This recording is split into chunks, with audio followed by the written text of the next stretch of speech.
नमस्कार साथियों, मैं कुणाल आप सभी का संस्कृति आईएएस यूट्यूब चैनल पे स्वागत करता हूं। आज की वीडियो में हम लोग बात करने वाले हैं टूरिस्ट प्लेस नहीं है पवित्र चार धाम। ये बात हम लोग क्यों कर रहे हैं, इसके पीछे अनेक कारण हैं और ये सभी कारण मुझसे, आपसे, हमारे पर्यावरण से और हमारी आस्था से जुड़े हुए हैं और हर एक पे विस्तार से चर्चा की जानी बहुत ही ज़रूरी है। तो आज की वीडियो में हर एक चीज़ को हम लोग अच्छे से जानेंगे। इसके साथ ही एक महत्वपूर्ण न्यूज़ है, सबसे पहले हम लोग उसको देखते हैं। न्यूज़ पे चर्चा कर लेने के बाद हम लोग बाकी चीज़ें और देखेंगे। आपके लिए जो इंपॉर्टेंट न्यूज़ है वो यह है कि संस्कृति आइए शुरू करने वाला है एक समर सेल। यह समर सेल अवेलेबल रहेगी 1 से 5 जून तक, जहां आपको सभी online live pen drive test series और डीएलपी कोर्सेज पर 50 से 75% तक की छूट दी जाएगी। तो इस पूरे ऑफर के दौरान आपके लिए कौन कौन से कोर्सेज अवेलेबल हैं, इसकी पूरी लिस्ट आप लोग के सामने है। तो जिस भी कोर्स में आप लोग शामिल होना चाहते हैं, अपनी तैयारी को अच्छा बनाना चाहते हैं, तो बिल्कुल आप इस समय सीमा के भीतर उसे चूज कर सकते हैं, ज्वाइन कर सकते हैं और अपनी पढ़ाई को अच्छा बना सकते हैं। आगे बढ़ते हैं। आगे बढ़ते हुए हम लोग समझते हैं एक प्रश्न को। ये प्रश्न हो सकता है आप लोगों से किसी परीक्षा में पूछ लिया जाए, तो चीज़ों को तैयार रखिए। वीडियो को देखने जानने के बाद आप लोग अच्छे से चीज़ों को और समझ जाएंगे तो उत्तर भी दे पाएंगे। वहीं दूसरी खास बात यहाँ पर यह भी है कि यह प्रश्न जो है ये केदारनाथ से जुड़ा हुआ है। तो बहुत सारे लोग हो सकता है कि पहले से ही जानते हो, तो जो लोग पहले जानते हैं वह पहले ही आंसर कमेंट भी कर दें। मुख्य परीक्षा के लिए भी अनेक महत्वपूर्ण बातें यहाँ आपको देखने को मिल जाएंगी, तो ज़रूरी है अपने नोट्स बना लीजिए। हम लोग समझते हैं आज की हमारी न्यूज़ को। तो आज की जो हमारी न्यूज़ है, इसके पीछे का कारण क्या है? देखिए, कारण यह है हमारे पास में कि भाई अलग अलग आंकड़े सामने आ रहे हैं। दरअसल उत्तराखंड के डीजीपी साहब जो हैं, उन्होंने एक बयान दिया है और बयान देते हुए कह दिया है कि भाई अब तक की स्थिति यह हो गई है कि केदारनाथ धाम के खुल जाने के बाद से 14 लाख से अधिक तीर्थयात्री अब तक 4 धामों की यात्रा कर चुके हैं। ये न्यूज़ अपने में महत्वपूर्ण है और जो 14 लाख या अधिक तीर्थयात्री हैं, सबसे अधिक पहुंचे हैं ये केदारनाथ की तरफ। वहीं इसके अलावा देखने को यही मिल रहा है कि केदारनाथ पहुंचने वाले तीर्थयात्रियों की संख्या सबसे अधिक है। तो एक बड़ा आंकड़ा हम लोग देख रहे हैं। अब अच्छा भी लगता है सुनने में। देखो, जब कभी भी हम लोग किसी एक स्थान को पसंद करते हैं, वहां पर जाते आते हैं, तो उस एरिया के अंदर चीजें बूस्ट होती हैं, इकोनॉमी बूस्ट होती है, टूरिज्म को बढ़ावा मिलता है, वहाँ के जो स्थानीय लोग हैं उन चीज़ों को बढ़ावा मिलता है, स्थानीय लोगों को बढ़ावा मिलता है। ये सब कुछ देखने जानने को मिलता ही है। तो यही हमारी न्यूज़ है। लेकिन 14 लाख से अधिक श्रद्धालु यहाँ चार धाम की यात्रा पर गए। अब इसकी वजह से ना बहुत सारी गड़बड़ भी हुई है। फायदे हो रहे हैं इकोनॉमी को, लेकिन गड़बड़ जो हो रही हैं, जो चिंताएं हैं, वो बहुत ज़्यादा हो रही हैं। इसके अलावा यह भी देखने को आया है कि एक अच्छी खासी संख्या में लोगों की मृत्यु भी हो गई है। तो जब इतनी ज़्यादा भीड़-भाड़ रहेगी, दिक्कतें होंगी, जिसकी वजह से चीज़ें गड़बड़ाएँगी ही, स्वाभाविक है। तो यही है हमारी आज की इस चर्चा का पूरा कारण कि एक बड़ी संख्या में देख रहे हैं कि लोग चार धाम की यात्रा पर जा रहे हैं। चार धाम की यात्रा में सबसे अधिक लोकप्रिय है केदारनाथ। हालाँकि देखने वाली बात ये है कि सभी लोग यहीं नहीं जा रहे हैं। आज के समय में एवरेस्ट का भी बहुत ज़्यादा बुरा हाल है। इसके अलावा जो बाकी तीर्थ स्थान हैं, वहाँ पर भी सभी श्रद्धालुओं की अच्छी खासी भीड़ पहुँच रही है। मतलब अगर आज के समय में आप कहीं भी जाने की सोचें, तो ये मत सोचिएगा कि आपको वहाँ पर खाली-खाली सा मिलेगा, सूना-सूना लगेगा या भीड़ बहुत कम होगी। ये बिल्कुल भी संभव नहीं है, क्योंकि हर एक स्थान पर, चाहे आप किसी भी तीर्थ स्थान की बात कर लीजिए, इसके अलावा टूरिस्ट प्लेसेस की बात कर लीजिए, हिल स्टेशंस की बात कर लीजिए, हर जगह पर इस समय लोगों का जमघट बहुत ही अच्छी तरह से लगा हुआ है। इसके साथ ही एक खास बात ये भी है, देखो स्थिति किस प्रकार से चल रही है। ये मंदिर परिसर के आसपास की स्थिति, एक अच्छी खासी भीड़ हमें यहाँ देखने को मिल रही है। वहीं अगर हम लोग रास्ते की बात करें, तो लोगों को बहुत ज़्यादा सफ़र करना पड़ रहा है। अगर आप अपनी पैदल यात्रा की बात करें, तो पैदल यात्रा बहुत ही अच्छे से नहीं हो पाएगी, क्योंकि पैदल यात्रा के रास्ते जो हैं वो बहुत ज़्यादा चौड़े नहीं हैं। अब बहुत ज़्यादा चौड़े नहीं होने के साथ-साथ क्या है कि आपको पहाड़ पे भी चढ़ना है। अब इतनी ज़्यादा भीड़ के साथ आपको जब पहाड़ पे चढ़ने का मौका मिल रहा है, तो समझ जाइए कितना अधिक चुनौतीपूर्ण रहेगा कार्य। अगर सिर्फ़ और सिर्फ़ हम लोग केदारनाथ धाम की यात्रा जो है पैदल, उसकी बात करें, तो वह भी 16 किलोमीटर मानी जाती है, जो मेन पॉइंट है वहाँ से शुरू होने के बाद में। तो 16 किलोमीटर की यात्रा अगर आपको इस प्रकार से करनी पड़े पैदल-पैदल, तो आप समझ सकते हैं कि कितनी बुरी स्थिति में आप लोग की हालत रहेगी। तो यहाँ पर काफ़ी ज़्यादा जमघट लगा हुआ है, काफ़ी बुरी स्थिति में लोगों की कंडीशन यहाँ पर बन गई है, बहुत ज़्यादा रश है। वहीं ये तो वो रश है जो पैदल-पैदल है। इसके अलावा लोगों को ट्रैकिंग पॉइंट तक पहुँचने में ही हालत ख़राब हो जा रही है, क्योंकि रास्ते में वाहनों की लंबी-लंबी कतार लगी हुई है और कतार जो है वह कई-कई किलोमीटर लंबी है। लोगों को पूरा-पूरा रात लग जा रहा है ट्रैफिक में फँसे हुए, इतनी ज़्यादा लोगों की हालत गंभीर हो गई है। तो हम लोग जब कभी भी कहीं बाहर जाने का प्लान बनाते हैं, हम क्यों बनाते हैं? आज के समय में हम लोग क्यों प्लान बना रहे हैं? आज अनेक कारण हैं, जैसे कि कुछ खास कारण ये है कि बहुत सारे लोगों को यह दिख रहा है कि बच्चों की गर्मियों की छुट्टियाँ चल रही हैं, चलो कहीं हो आते हैं। अगर आप अध्यापक हैं, तो आपकी भी गर्मियों की छुट्टियाँ पड़ रही हैं, तो चलिए कहीं हो आते हैं। इसके अलावा अगर आप इस समय कहीं भी नॉर्मल मैदानी क्षेत्र में रह रहे हैं, तो आपको लगेगा कि गर्मी बहुत ज़्यादा हो रही है। दिल्ली में भी बुरा हाल है, 50 डिग्री सेल्सियस पार कर गया है यहाँ तो। अब आपको यहाँ रहते हुए लगेगा कि गर्मी बहुत ज़्यादा, चलो कहीं हो आते हैं। तो ये एक ऐसा खास मौसम होता है जब लोग पर्यटन को अधिक पसंद करते हैं और बहुत सारे लोग ना ये भी सोचते हैं कि चलो पर्यटन ठीक है, पर्यटन के साथ-साथ अगर हम लोग अपने कहीं दर्शन कर आएँ, आस्था के जो हमारे विषय हैं हम उनको भी सोच लें, किसी मंदिर हो या अच्छी सी जगह, किसी अच्छे तीर्थ हो आएँ, तो ये भी अच्छा रहेगा जीवन के लिए। तो इसी वजह से क्या हो रहा है कि लोग घरों से निकल रहे हैं अलग-अलग तीर्थ स्थानों और अलग-अलग जगहों पर पहुँचने के लिए। लेकिन रास्ते में वाहनों की लंबी कतार, लंबा-लंबा इंतज़ार, ये उनको बहुत अधिक परेशान कर रहा है। लोग 3 दिन का प्रोग्राम बना-बना के जा रहे हैं और लगभग सप्ताह में वापस आ पा रहे हैं।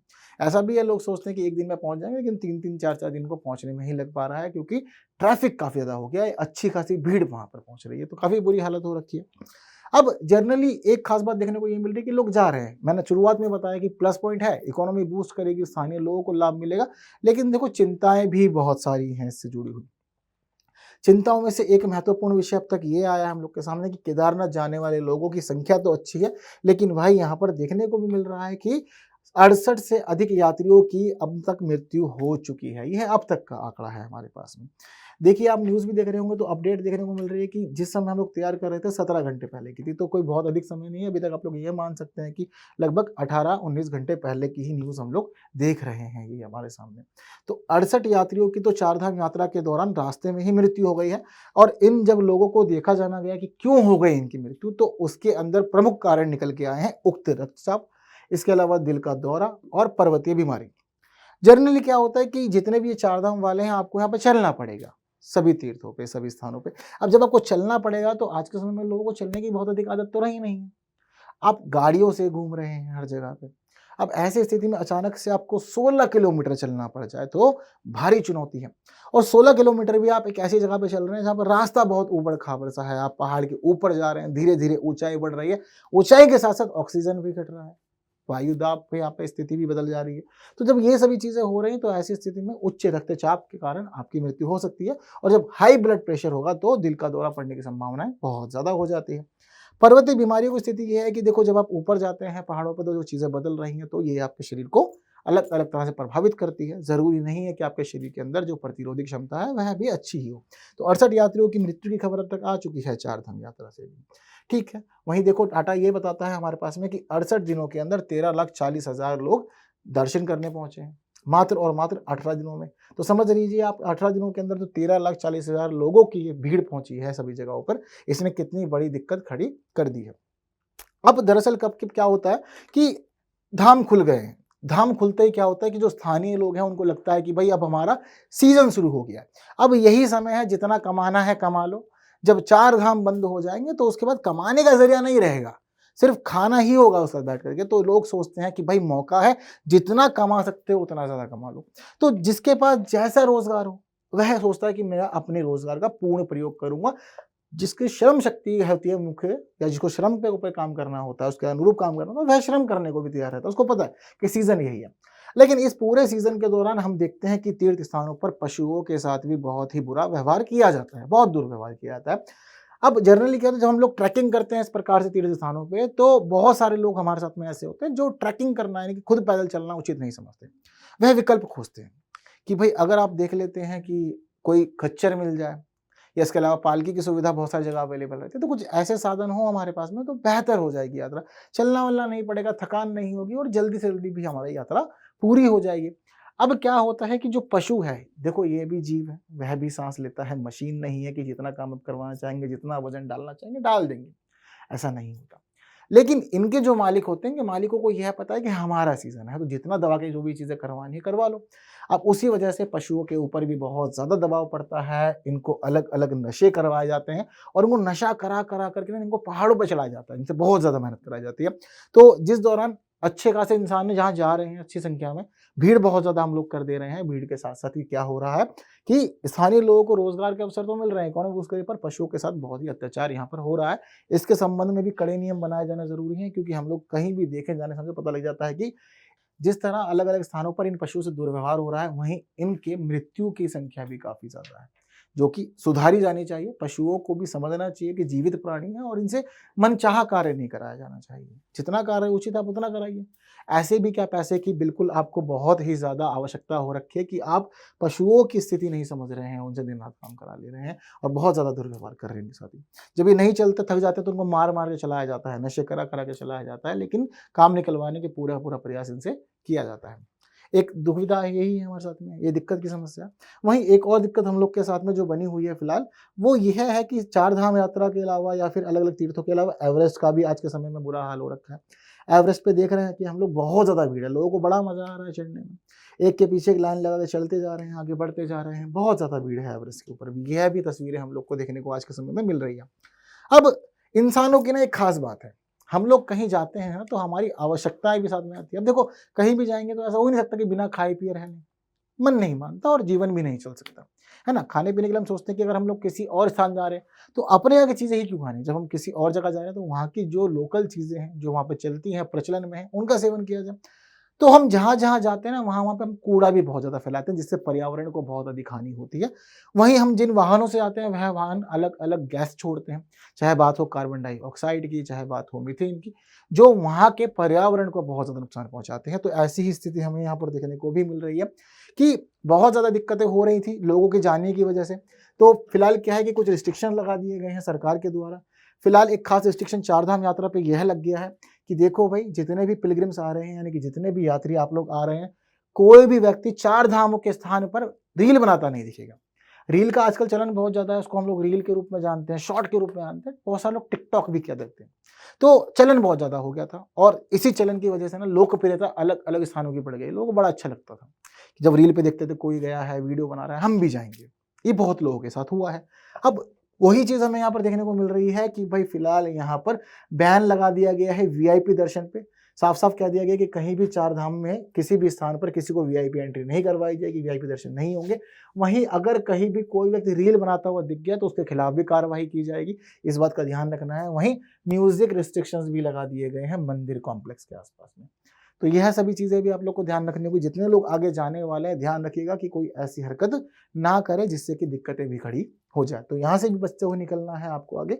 ये खास रिस्ट्रिक्शन लगा दिए गए हैं लोगों की भीड़ को देखते हुए और लोगों की भीड़ सिर्फ़ और सिर्फ़ ऐसी ही चुनौतियाँ खड़ी नहीं कर रही है, पर्यावरण के लिए भी कुछ बड़ी चुनौतियाँ खड़ी कर रही हैं, क्योंकि आंकड़े जो हैं वह बहुत अधिक चिंताजनक है हमारे लिए। लोग जा रहे हैं, चीज़ों का उपयोग कर रहे हैं, तो इससे क्या हो रहा है कि अपशिष्ट भी बहुत ज़्यादा हो रहा है। यानी कि हम गंदगी बहुत ज़्यादा फैला रहे हैं, कूड़ा बहुत ज़्यादा हो रहा है और यह कूड़ा एक बड़ी चिंता का सबब बना हुआ है और जो स्थानीय लोकल वहाँ के लोग हैं और वहाँ का जो पर्यावरण है, उसके लिए काफ़ी सारी दुविधाएँ खड़ी कर रहा है। उत्तराखंड का क्लाइमेट बहुत ज़्यादा दिक्कतों में है, इसकी वजह से यह भी देखने को मिल रहा है। जो उत्तराखंड आज के समय में अपनी सुंदरता के लिए जाना जा रहा है, अगर इसी प्रकार से एक बड़ी भीड़ वहाँ पर इस स्तर पर जाती रही और हम लोगों ने वहाँ जाके कूड़ा फैलाते रहे, तो समझ लीजिएगा कि जो सुंदरता उत्तराखंड की आज हमें देखने को मिल रही है, आने वाले 5 सालों में, 7 सालों में देखने को बिल्कुल नहीं मिलेगी। यह भी एक दिक्कत वाली बात है। 4 धामों में से केदारनाथ की अगर हम लोग बात करें, तो केदारनाथ के अंदर ठोस कचरे का उत्पादन 5000 किलोग्राम से बढ़ गया है और 10,000 किलोग्राम प्रतिदिन हो रहा है। लोगों की संख्या बहुत ज़्यादा हो रही है, जो लगभग मान के चले तो 10,000 किलो का अपशिष्ट यानी कि गंदगी वहाँ पर जनरेट कर रही है। ये डाटा नगर पालिका की तरफ से आया है। ये लोग सफाई वगैरह करते हैं, गार्बेज को इकट्ठा करते हैं, कूड़ा वगैरह इकट्ठा कर रहे हैं, एक जगह पे जब इसको ले जाते हैं तो पता लगता है कि क्या स्थिति बन गई है, कितनी ज़्यादा दिक्कतें हैं यहाँ पर। ये तो बात रही केदारनाथ की। अगर इसके अलावा हम लोग बात करें और जगह की, तो बद्रीनाथ का आंकड़ा भी हमारे पास में है। लगभग यहाँ पर एक दिन में 4 से 5 टन के बीच कचरा जनरेट हो रहा है, जो कि अपने आप में बहुत ज़्यादा है। तो यह सभी चीज़ें दिक्कत देने वाली है अपने आप में और यही चीज़ पता लग रही है कि भाई उत्तरकाशी में प्रतिदिन करीब 10 टन कचरा फिलहाल निकल जा रहा है। अब आप ये सोचिए कि अपने आप में किसी एक पर्टिकुलर जगह से दिन का 5000 किलोग्राम या फिर दिन का 10,000 किलोग्राम सिर्फ कचरा ही कचरा निकल रहा है। तो ये आने वाले समय में बिल्कुल दिक्कतें देगा, पर्यावरण की चुनौतियाँ उत्पन्न करेगा और इसको चीज़ों को रिसाइकिल करना या इसका प्रबंध करना वास्तव में सरकार के लिए एक बड़ी समस्या है। ये भी हमें देखने को मिल रही है, तो चिंता का विषय बना हुआ है ये भी एक। इसकी वजह से वहाँ के पर्यावरण को हानि हो ही रही है। जलवायु परिवर्तन आज के समय में एक बड़ी चिंता का विषय बना हुआ है, यह भी हम लोग देख जान समझ रहे ही हैं। तो यह कुछ खास दिक्कतें हो रही हैं इस वजह से। वहीं इसके अलावा कुछ खास चीज़ें समझनी होगी हम लोग को जाते समय। अभी भी यही है, देखो चलन है, जाएंगे, आस्था का विषय भी है, लेकिन आस्था के विषय के साथ साथ ना जो धार्मिक स्थल है ना, ये टूरिस्ट प्लेस नहीं बन जाने चाहिए। बीते दिनों बहुत सारे देखा गया, लोगों ने बहुत रील बनाई, वहाँ पर जा रहे म्यूजिक सिस्टम लगा रहे हैं, अलग अलग प्रकार से इंजॉय कर रहे हैं, मतलब आस्था के विषय, जिसकी वजह से क्या हुआ है कि अब रिस्ट्रिक्शंस लगाने पड़ रहे हैं, सरकार को भी लगाने पड़ रहे हैं, जो मंदिर प्रबंधन कमेटी है उसको भी लगाने पड़ रहे हैं, सभी चीजें हो रही। बीते दिनों एक न्यूज हम लोगों ने यह देखा था कि लोग जा रहे थे ना, तो अलग अलग प्रकार के वस्त्र पहन के जा रहे थे, जबकि आस्था का विषय था। तो आस्था के विषय के कारण फिर वहां पे यह निर्णय लिया गया, बहुत सारे जो अलग अलग तीर्थ स्थान है वहाँ पहले ही व्यवस्था कर दी गई कि भाई अगर आप कपड़े तरीके से पहने हुए होंगे तो ही मंदिर में प्रवेश दिया जाएगा, अदरवाइज आपको प्रवेश करने की अनुमति नहीं दी जाएगी। दूसरी खास बात यहाँ पर यह हो गई है कि भाई आज के समय में रश ज़्यादा है, तो कुछ खास चीज़ें आप लोग समझ लेंगे, क्योंकि मृत्यु भी बहुत ज़्यादा हो रही है, ये देखने को मिल रहा है, तो किसी के साथ समस्याएं ना हो, कुछ खास बातें समझ लीजिए। जिन 4 धामों की हम लोग बात कर रहे हैं उसमें केदारनाथ, यमुनोत्री, बद्रीनाथ और गंगोत्री शामिल है। गंगोत्री सबसे निचले स्थान पर है, लेकिन उसके बावजूद इसकी जो हाइट है वह 10,200 फीट है। इसके बाद बद्रीनाथ 10,170 फीट पे है, यमुनोत्री 10,804 फीट पे है, केदारनाथ 11,700 फीट पे है, सबसे अधिक ऊंचाई पर। अब आप कहीं भी जाएंगे चढ़ाई आपको मिलेगी, चलना पड़ेगा, और जब हम चलते हैं रोजमर्रा के जीवन में शामिल नहीं है, पर चलना जो होता है तो दिक्कत देता है। और चल भी आप ऐसे स्थान पर रहे हैं जहां पर तापमान गिर गया है, वायु दाब बदल गया है, और इसके साथ साथ ही आपको देखने को मिल रहा है कि तापमान लगातार घट रहा है, तो जीवन में चिंताएं खड़ी करेगा ही करेगा। तो इसकी वजह से क्या होता है कि बहुत सारे जोखिम आपके सामने हैं। ऑक्सीजन के जोखिम हो गया, क्योंकि भाई ऑक्सीजन का जो स्तर है वह कम हो गया, वायु दाब भी कम हो रहा है लगातार, ये देखने को मिल रहा है। वहीं जैसे जैसे आप ऊंचाइयों पर जाएंगे तो पराबैंगनी विकिरणों का जोखिम भी बढ़ेगा, इसके साथ ही तापमान का स्तर भी आपको देखने को मिल ही रहा है कि कम हो जाएगा।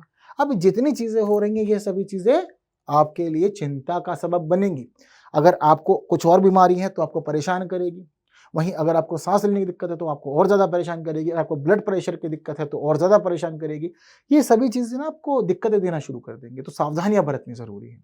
खास सावधानियों की अगर हम लोग बात करें, क्या क्या ध्यान दिया जाना ज़रूरी है, सबसे पहली बात तो यह है कि जाने से पहले मेडिकल जांच जरूर करवा लें। ये एडवाइजरी आई है कि अगर आप लोग जा रहे हैं कहीं भी तो कैसे कैसे जाना है, चीज़ों को समझ लीजिए।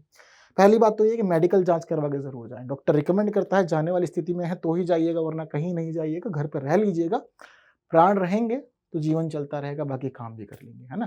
कहते हैं ना, जान बची तो लाखों पाए, लौट के बुद्धू घर को आए, वरना फिर क्या फायदा है कि भाई फोटो के ऊपर हार चढ़ जाएगा तो दिक्कत देते हैं। इसके अलावा यात्रा पर सभी आवश्यक दवाएं, जो भी आपकी जरूरत की दवाएं हैं, अगर आप लोग कोई भी लेते हैं तो उनको लेकर जरूर जाइएगा, पता नहीं होता दवाओं की जरूरत हमें कब पड़ जाती है। कोविड-19 जिन लोगों को हुआ था, जो लोग उससे रिकवर होते हैं, उनके लिए खास एडवाइजरी है कि आप चीज़ों को समझते जानते हुए ही जाइएगा, अदरवाइज नहीं जाइएगा। आपके लिए ज़रूरी है कि अगर आप कम ऑक्सीजन में कंफर्टेबल नहीं है तो बिल्कुल ना जाएं। ये साफ-साफ एडवाइजरी कहती है कि ऑक्सीजन का लेवल तो गिरेगा, कंफर्टेबल नहीं है तो घर रह सकते हैं, ज़रूरी हैं चीज़ें। इसके अलावा अगर आपको सांस संबंधी बीमारी है, आपको डायबिटीज़ है, आपको हाई ब्लड प्रेशर है, इसके अलावा अगर आपको हार्ट की कोई बीमारी है, तो उनके लिए ज़रूरी है कि आप अतिरिक्त सावधानियाँ बरतें, ताकि जीवन सुरक्षित रहे। और भीड़ बहुत ज़्यादा है तो चीज़ें मैनेज करना बहुत ही मुश्किल हो रहा है। अपनी ज़रूरत का सारा सामान लेके जाएँ। ठंड बहुत होती है, जैसे-जैसे चीज़ें हो, मैं आपको बता ही रहा हूँ रेगुलर कि भाई आप ऊपर जाएँगे, जाते-जाते क्या होगा, टेम्परेचर डाउन होगा।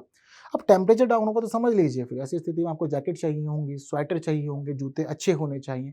ट्रैकिंग कर रहे हैं आप, चल रहे हैं, तो ऐसी स्थिति में टॉर्च वगैरह बाकी चीज़ें भी आपके पास में सब कुछ होनी चाहिए। तो ज़रूरी है कि अपनी ज़रूरत का सारा सामान आप लेकर के जाएँ, ताकि बाद में किसी के लिए परेशानी ना हो।